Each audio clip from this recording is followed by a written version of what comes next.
19. The sinfulness of Sodom. When the two angels came to Sodom that evening, Lot was sitting at the city gate. Lot was at the front of his gate. Apparently, that's where you sit and stay if you're doing business, or maybe he was sick of being in the city himself. He was sick of being there, so he's hanging out the front. As soon as he saw them, he got up and went to meet them, the two angels. He bowed down before them and said, "Sirs, I am here to serve you. Please come to my house.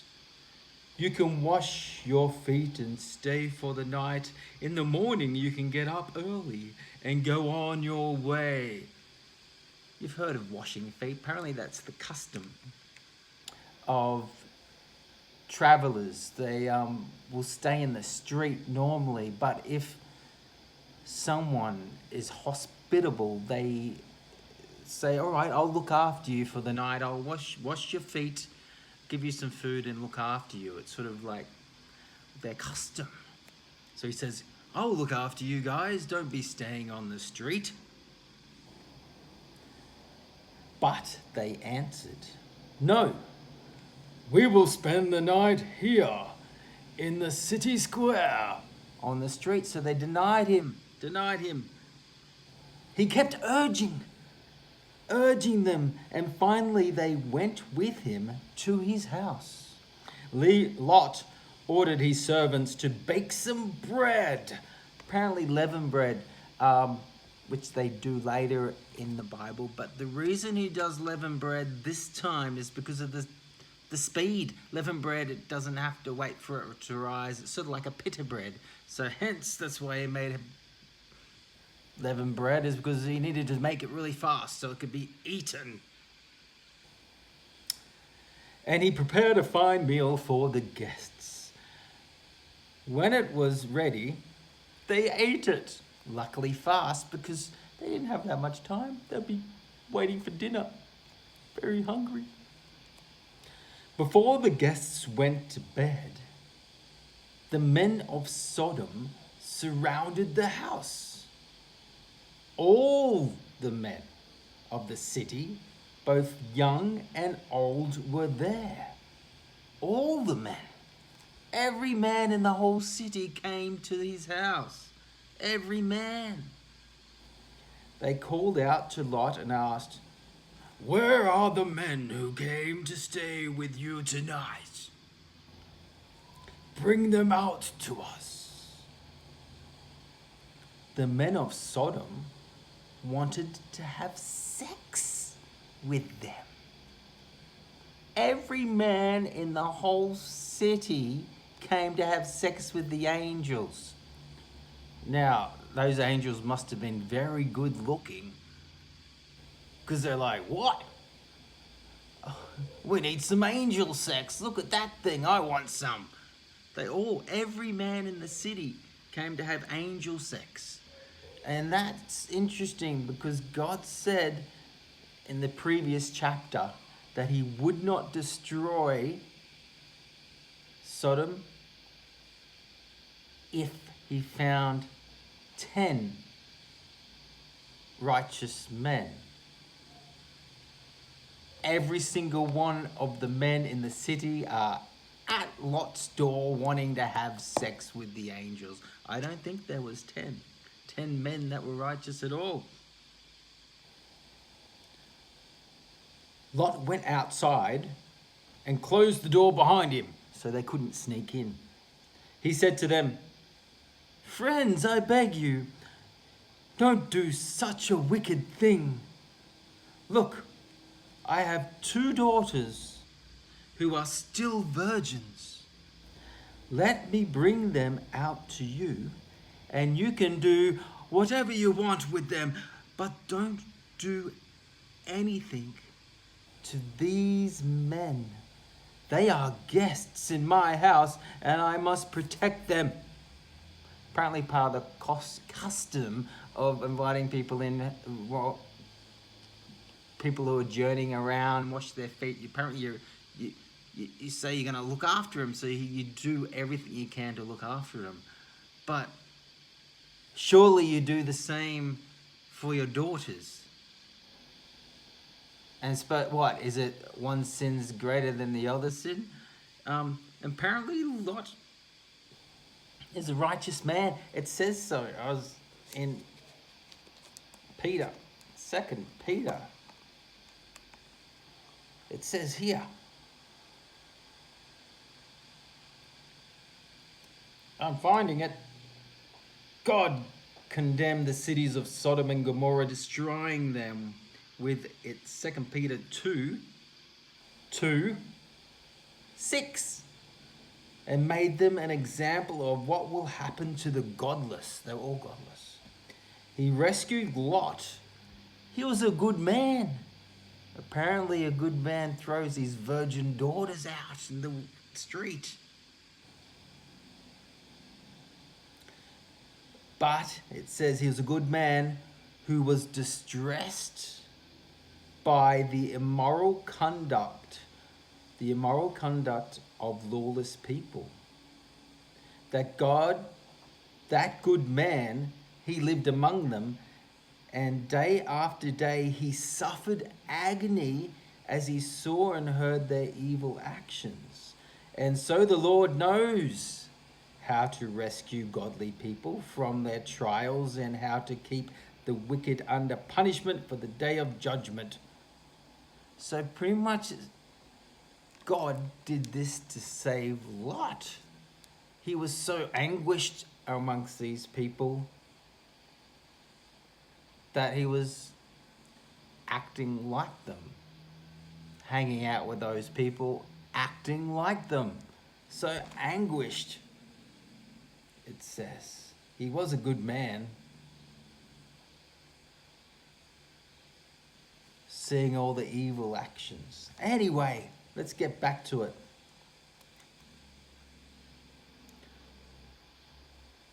Get out of our way, they said. You foreigner, who are you to tell us what to do? Out of our way, or we will treat you worse than them. So all the men in the city called him a foreigner. He didn't really belong there.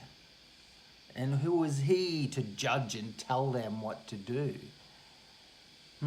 He must have been doing it a lot. They pushed Lot back and moved up to break the door. Gonna get in there. But the two men, the angels inside, reached out, pulled Lot back into the house and shut the door quickly. It doesn't say quickly. I added that. Then they struck all the men outside with blindness, so they couldn't find the door. They're all blind. Every man in the city is blind. Where's the angels and the doors? I want some angel sex. I can't see. The two men said to Lot, the two angels said, if you have anyone else here, sons, daughters, sons-in-law, or any other relatives living in the city, get them out of here, because we are going to destroy this place. The Lord has heard the terrible accusations against these people, and it has sent us to destroy Sodom. Then Lot went to the men that his daughters were going to marry and said, hurry up and get out of here. The Lord is going to destroy this place. But they thought he was joking.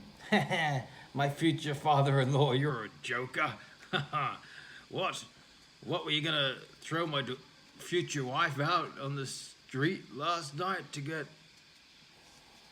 handled by the men of the city? Every man. I wonder if they were there too, the sons-in-laws, because it says every man came. Interesting question. It said every man came to have sex with the angels. He said he'd throw daughters out, those guys were probably there. Like, hang on, that's my future wife. Anyway, let's get back to angel sex. 15. At dawn, the angels tried to make Lot hurry. Quick, they said. Take your wife and your 2 daughters and get out, so that you will not lose your lives when the city is destroyed. Lot hesitated. Angels just told him to be quick, and he's hesitating. What's he doing? He's like, all my possessions. I've got all this stuff here. My guitar and my favorite picture.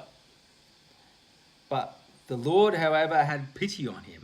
So the men took him, grabbed him. Come on, let's get going. Leave your guitar and picture behind. Took him, his wife, and his 2 daughters by the hand and led them out of the city. We're going now. Then one of the angels said, run for your lives. Don't look back and don't stop in the valley. Run to the hills so you won't be killed. But Lot answered, no, please, don't make us do that, sir. You will have done me a great favor and saved my life, but the hills are too far away. The disaster will overtake me and I will die before I get there. Lot was not a very good runner. He's like, I can't get to the hills in time. Look how far away they are. Do you see that little town?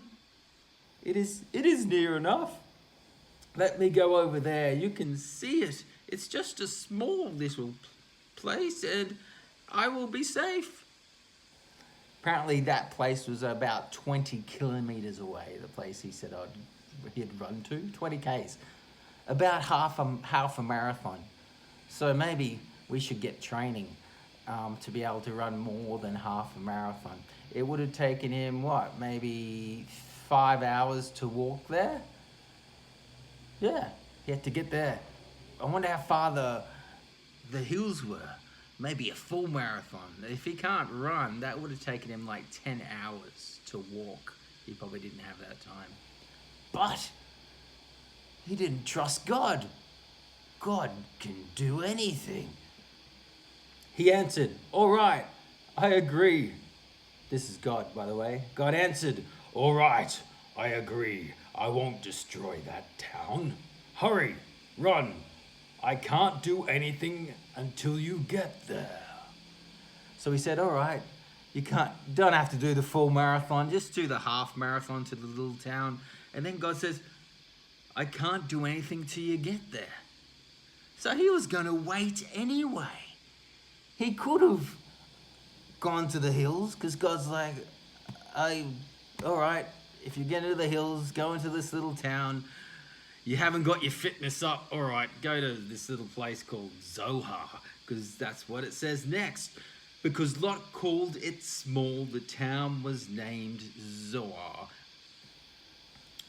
23. The sun was rising when Lot reached Zoar all night. Suddenly the Lord rained burning sulfur on the cities of Sodom and Gomorrah and destroyed them and the whole valley along all the people there and everything that grew on the land. But Lot's wife looked back. What's happening? And was turned into a pillar of salt. Don't look back. Be like those action guys in the movie. They're walking away from the explosion. They don't look back. They're just going, looking straight at the camera. That's what Lot did. Lot's wife was like, oh, what's happening? Oh, uh-oh. And she turns into a pillar of salt. Lot looked back and turned into a pillar of salt. Apparently there's this salt structure around this area, the Dead Seas. It looks like a person, but it's about 40 feet tall. They call it Lot's wife, whatever her name is. And yeah, So it's probably not her because it's 40 feet high. She's only about that big compared to the thing, unless it's just there as a remembrance. Unless she was like the Nephilim. The Nephilim. They're about that big, maybe, or the giants. It could be. Was she that big? I don't know. People have sex with angels. Apparently Nephilim come. A lot of angel sex in the Bible.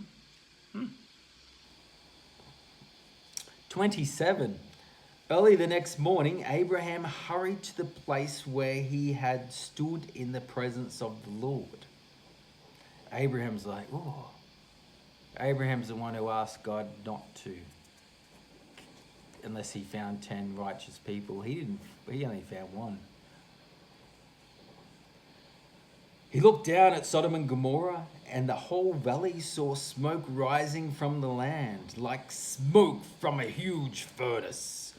But when God destroyed the cities of the valley where Lot was living, he kept Abraham in mind and allowed Lot to escape safely.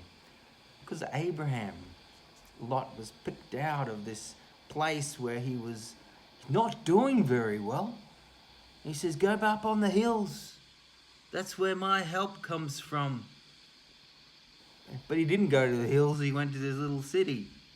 Not doing what God said. God's like, all right, you can do that instead. 30. Because Lot was afraid to stay in Zohar, he and his 2 daughters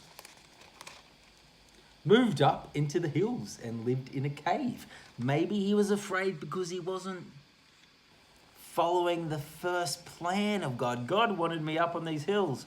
Look at that place, it's just burnt up. I'm in this little place. I think I'm going to keep moving. I just did half a marathon. Let's do the other half today. He was scared looking at the smoke rising over in the he's like, whoa, there's not very godly people around here either. It might be a little town. I'm scared. I'm moving on to the mountains. So he moved up to the hills and in a cave on the hills. The older daughter said to her sister, our father is getting old and there are no men in the whole world to marry us so we can have children. No men in the whole world to marry us? That's what she said. They were just in a little town. Was there no men there?